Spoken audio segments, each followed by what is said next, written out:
Every day we see news online about the rapid progress of China's automotive industry. But some people are saying that recently, the auto industry is in a state of despair, with layoffs happening everywhere. I checked, and it's true. In fact, layoffs are happening across the global automotive industry. First and foremost, it's the traditional fuel car companies. Lotus Cars in the UK has announced layoffs, citing economic difficulties as the reason. Germany's Volkswagen, which had publicly promised not to lay off employees before 2029, has started an early retirement plan, encouraging its employees to voluntarily retire after applying for severance packages.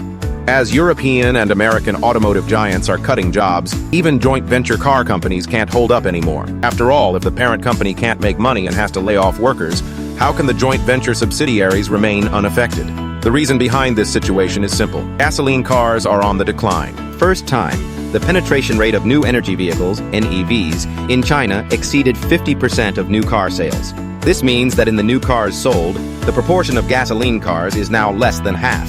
Even if the total scale of the automotive industry remains unchanged, in just a few years, the proportion of gasoline cars has dropped from 100% to less than 50%. This represents almost half of the market share and profits disappearing.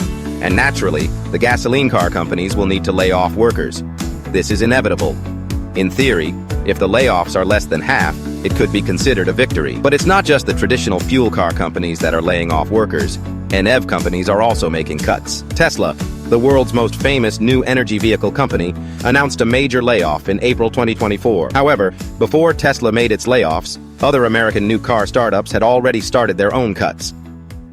In April 2024, Tesla finally began layoffs, commented on two other American EV startups, Rivian and LUCN, saying that unless a major shift in their technological direction happens, bankruptcy is the only way forward. Fuel car companies are laying off workers, joint venture car companies are laying off workers, and new energy car companies are cutting jobs too. Weren't we all saying that the automotive industry is booming? So why are both gasoline and new energy vehicle companies laying off workers? In fact, many Chinese domestic car companies are also laying off workers. However, publicly listed car companies need to release annual reports, and from these reports, we can see some things. One company stands out, BYD. In 2021, BYD had 288,000 employees, but by 2022, the number grew to 570,000, an increase of 280,000 in just 1 year. In contrast, Tesla's massive layoff only affected 14,000 people. If you add up the net hiring numbers from both companies, BYD hired 270,000 people, which is more than the net layoffs from all European and American car companies over the past 2 years. But this isn't the end. BYD's annual report for 2023 shows the number of employees had risen to 703,000, meaning in 2023, BYD hired another 133,000 people. When you add up the total number of layoffs from European and American car companies and joint ventures in 2023, it's still less than 130,000. So, compared to BYD's numbers, the overall state of the automotive industry looks very positive.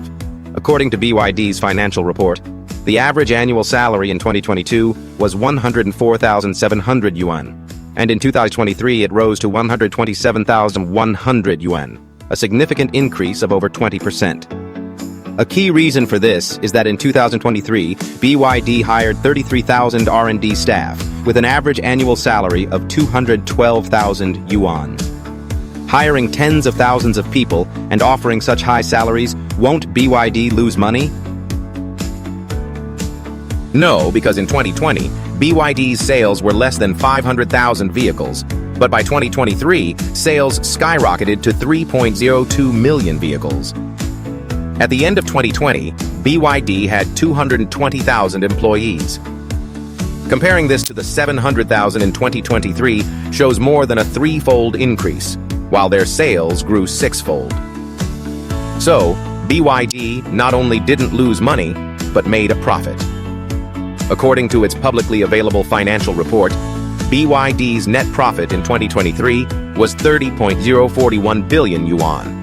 A year-on-year increase of 80.72%, meaning they made over 80 million yuan in profit every day, even with all those high salaries. In addition to domestic sales, BYD's exports were also impressive. From January to March 2024, BYD's exports reached 97,800 vehicles, a year-on-year increase of 152%. So, how is BYD able to sell so many cars? Their key strategy is price cuts, aggressive price reductions. In fact, in 2024, the price of the BYD Qin dropped to 79,800 yuan, leading to rumors in the market saying things like, price cut by 30,000 today, 50,000 tomorrow, and then sleep well with no worries.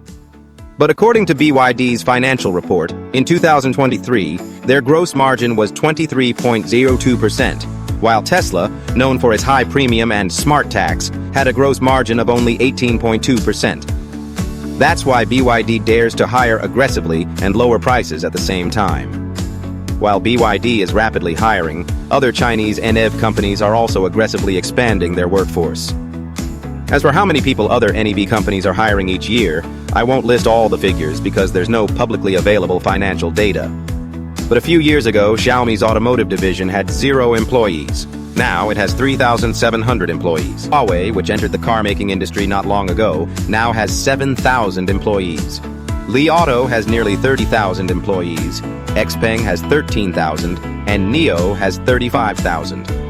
While Tesla, a giant in the new energy car industry, is laying off 14,000 people, Chinese non-giant XPeng is hiring 4,000 more.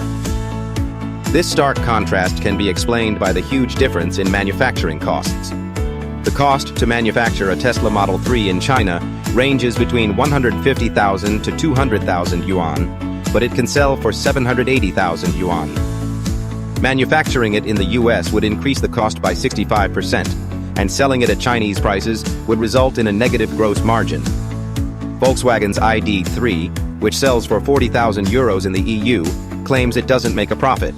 However, in China, it sells for just 12,000 euros and still manages to make money, 3 times the price difference. Tesla's situation is even more extreme. Xiaomi, well known for its gadgets, has entered the car market and is already scaring its competitors, directly taking away orders from Tesla's Model 3. Recently, Xiaomi's SU7 delivered 2,403 units. Zeekr 0001 delivered 2,311, while the once dominant Model 3 only delivered 1,548 units. As a result, Tesla was forced to cut prices or risk a collapse in sales. Tesla has been the most successful European and American car company in recent years, yet it is now facing price cuts, declining sales, and layoffs. The situation for other European and American car companies is even worse. So, when looking at European and American car companies alone, it's true that the situation is grim. But when combined with Chinese car companies, the overall situation is quite positive. Sales, profits, and hiring are all up. So the overall situation in the automotive industry is actually very good.